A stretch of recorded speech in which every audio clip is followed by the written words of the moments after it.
एक बार गौतम बुद्ध अपने शिष्यों के साथ कुछ दिनों के लिए एक गांव में आते हैं, जहां उनके अनुयायी उनका भव्य स्वागत करते हैं। रोज पूरा गांव गौतम बुद्ध के दर्शन करने और उनके उपदेश सुनने एकत्रित होता है। उपदेश देने के साथ साथ गौतम बुद्ध गांव वालों की समस्याओं को भी सुनते थे और उन्हें उचित उपाय भी बताते थे। इसी तरह एक दिन एक व्यक्ति गौतम बुद्ध के पास अपनी समस्या लेकर आता है।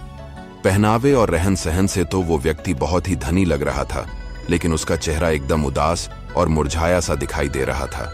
उसे देखकर गौतम बुद्ध के शिष्यों ने मन ही मन सोचा कि भला इतने धनी व्यक्ति को किस बात की परेशानी हो सकती है जो ये इतना दुखी दिखाई दे रहा है। गौतम बुद्ध अपने शिष्यों के मन की बात जान गए थे। वे मन ही मन मुस्कुराए और सोचा कि आज एक ही बार में मैं अपने शिष्यों को ज्ञान भी दूंगा और इस व्यक्ति की समस्या का समाधान भी उसे मिल जाएगा। गौतम बुद्ध ने उस धनी व्यक्ति को अपने पास बुलाया और उससे उसकी परेशानी पूछी। गौतम बुद्ध को प्रणाम करके वो व्यक्ति बड़ी ही दुखी आवाज में उन्हें अपनी समस्या बताना शुरू करता है। व्यक्ति: महात्मा, मेरी समस्या शायद आपको बहुत ही साधारण लगेगी, लेकिन आप यकीन मानिए कि इसके कारण मेरी हालत खराब हो गई है। कुछ दिनों से मुझे हमेशा बेचैनी और चिंता सताती रहती है। मैं ना तो ठीक से खा पाता हूँ, न सो पाता हूँ और ना ही किसी काम में मेरा मन लग रहा है। मेरे पास इतनी सारी धन दौलत है, लेकिन वो भी इस समस्या को सुलझाने में किसी काम नहीं आ रही है। अब आप ही कोई उपाय बताइए महाराज। इस पर गौतम बुद्ध अपने शिष्यों की ओर देखते हुए मुस्कुराकर कहते हैं: गौतम बुद्ध, सेठ, तुम्हारे पास तो इतनी सारी धन दौलत है, भला फिर तुम्हें किस बात की चिंता है जो तुम्हें ठीक से व्यवहार करने नहीं दे रही है? जरा खुलकर तो बताओ। सेठ कहता है: गुरुजी, मेरी ये धन दौलत ही मेरी सबसे बड़ी समस्या है। गुरुजी, मेरे 3 बेटे और 2 बेटियां हैं। बेटियों की शादी हो गई है और वे सभी अपने परिवार में खुश हैं। समस्या मेरे 2 पुत्रों को लेकर है। मेरे तीनों बेटों में से बड़े दोनों लाड़ प्यार में बिगड़ गए हैं और अब बड़े होने के बाद बस अपनी मनमानी करने लगे हैं। अंधाधुंध पैसा खर्च करते हैं। उनकी आदतें भी खराब हो गई है, जिससे समाज में मेरा नाम खराब हो रहा है। इन दोनों ने तो मेरा जीना ही हराम कर रखा है। दोनों की नजर बस मेरी संपत्ति पर ही है। मुझसे, मेरी पत्नी से और मेरे छोटे बेटे से उन्हें कोई लेना देना नहीं है। और रही सही कसर, मेरे कुछ लालची नाते रिश्तेदार और मेरे करीबी मित्र पूरी कर देते हैं। आए दिन अपने दुख का रोना रोते हुए पैसा मांगने चले आते हैं, जिन्हें मैं मना भी नहीं कर सकता हूँ। मेरी पत्नी और छोटा बेटा बहुत ही भोले हैं। दोनों को दुनियादारी की कोई समझ नहीं है। बस यही बात मुझे परेशान करती है कि मेरी आयु हो गई है। मेरे मरने के बाद मेरे दोनों नाकारा बच्चे और मेरे रिश्तेदार मेरी मेहनत से कमाई पूंजी हड़प लेंगे। मेरा सीधा साधा छोटा बेटा और मेरी भोली पत्नी का क्या होगा? इस पर गौतम बुद्ध कहते हैं: तो ये तुम्हारी चिंता का कारण है जो तुम्हें परेशान कर रहा है। लेकिन सेठ, तुम तो बड़े ही तंदुरुस्त और हट्टे कट्टे दिखाई दे रहे हो और अभी तो तुम्हारी उम्र भी इतनी ज्यादा नहीं है कि तुम मरने की बात सोचने लगे। हाँ, ये बात और है कि अगर तुम इसी तरह भविष्य की चिंता में घुलते रहे तो वो दिन भी ज्यादा दूर नहीं है। कल क्या होगा कि फिक्र में तुम अपना आज खराब कर रहे हो सेठ। तुम्हारे मरने के बाद क्या होगा, इसकी चिंता तुम क्यों करते हो? ये तुम्हारा काम नहीं है। तुमने तुम्हारे जीते जी तुम्हारा हर फर्ज निभाया है ना। बस अब जो बचे हैं वे अपना अच्छा बुरा खुद सोचेंगे।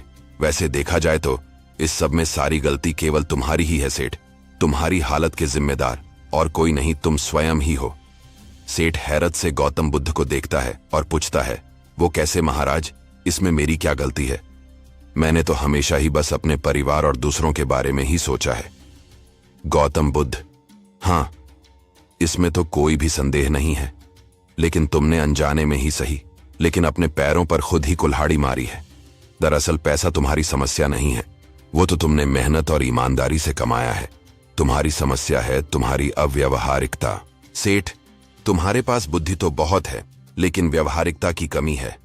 कब, किसके साथ कैसा व्यवहार करना चाहिए, ये तुम्हें पता ही नहीं है।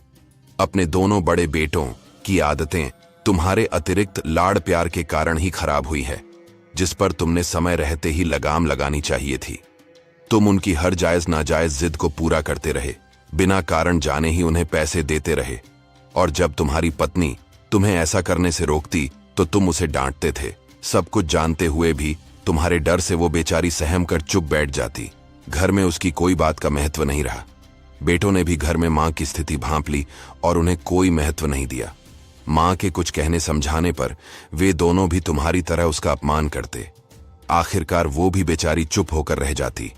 लेकिन जब तुमने देखा कि दोनों बेटे बिगड़ गए हैं और हाथों से बाहर जा रहे हैं, तब तुम्हें अपनी गलती का एहसास हुआ और तुमने एक और गलती कर दी। तुमने अपने सबसे छोटे बेटे पर जरूरत से ज्यादा लगाम लगानी शुरू कर दी और उसकी हर बात पर अपना अनावश्यक अधिकार जमा लिया, जिससे उसकी बुद्धि और उसका व्यक्तित्व दोनों ही संकुचित हो गए और निर्णय लेने की क्षमता भी कम हो गई। अपने मित्रों और रिश्तेदारों को भी पहले तो तुम झूठी शान दिखाने के चक्कर में पैसा उधार देने लगे थे और वापस मांगने में भी संकोच करते थे। धीरे धीरे उनकी ये आदत बन गई और वे तुम्हारा फायदा उठाने लगे। धीरे धीरे इससे भी तुम्हें परेशानी होने लगी। अब सब कुछ जानते समझते हुए भी तुम उन्हें ना नहीं कह सकते थे। सेठ को अब अपनी गलती का एहसास हो गया था। वो हाथ जोड़कर बोला, आप बिल्कुल सही कह रहे हैं, लेकिन अब मैं क्या करूं महाराज। गौतम बुद्ध मुस्कुराए और कहा, अब भी समय नहीं बिता है। तुम अब भी चीजों को सुधार सकते हो।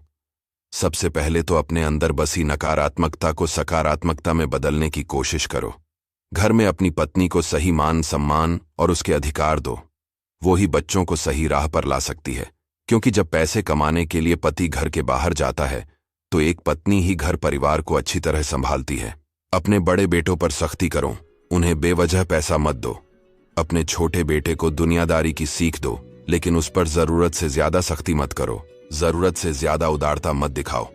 नाते रिश्तेदारों और मित्रों को बेवजह अपनी मेहनत का पैसा मत दो। इसके लिए ना कहना सीखो। एक बार ना कहना सीख जाओगे तो दूसरी बार वे तुम्हारे पास नहीं आएंगे। बस ये सब बातें ध्यान में रखकर व्यवहार करो तो कुछ ही दिनों में तुम्हारी सारी समस्या हल हो जाएगी। चिंता और तनाव दूर हो जाएगा और मृत्यु का विचार भी तुम्हारे मन में नहीं आएगा। सेठ, एक बात याद रखो कि कल को संवारने के बारे में सोचना बेशक बुद्धिमानी है, लेकिन जो चीजें होना अनिश्चित है उनके बारे में बेवजह चिंता करके अपने आज को खराब करना मूर्खता है। व्यवहार में संतुलन रखकर हम अपने जीवन में सकारात्मकता ला सकते हैं। जीवन में न कहना भी आना चाहिए। जो बातें सही नहीं लगती है उसके लिए केवल दिखावे के चक्कर में हाँ मत कहो। सेठ को अब गौतम बुद्ध की बातें समझ में आ गई थीं। अब उसके उदास चेहरे पर खुशी थी और वो मुस्कुराते हुए अपने घर लौट गया। गौतम बुद्ध के शिष्यों को भी ये समझ में आ गया था कि ये जरूरी नहीं है कि यदि आपके पास बहुत पैसा है तो आपको कोई दुख या चिंता नहीं होगी। दोस्तों, इस एक ही कहानी से हमें कई सीख मिलती है। जैसे कल की चिंता में आज को खराब नहीं करना चाहिए। दूसरा, अपने जीवन में व्यवहारिक दृष्टिकोण रखकर सही गलत के बीच में एक संतुलन रखना जरूरी है। तीसरा, अपने अधिकारों का गलत उपयोग करके अपने पर निर्भर लोगों पर अधिकार नहीं जमाना चाहिए। और सबसे विशेष बात यह कि गलत के लिए ना कहने की हिम्मत रखनी चाहिए। धन्यवाद दोस्तों। वीडियो पसंद आई हो तो इसे लाइक और चैनल को सब्सक्राइब जरूर करें।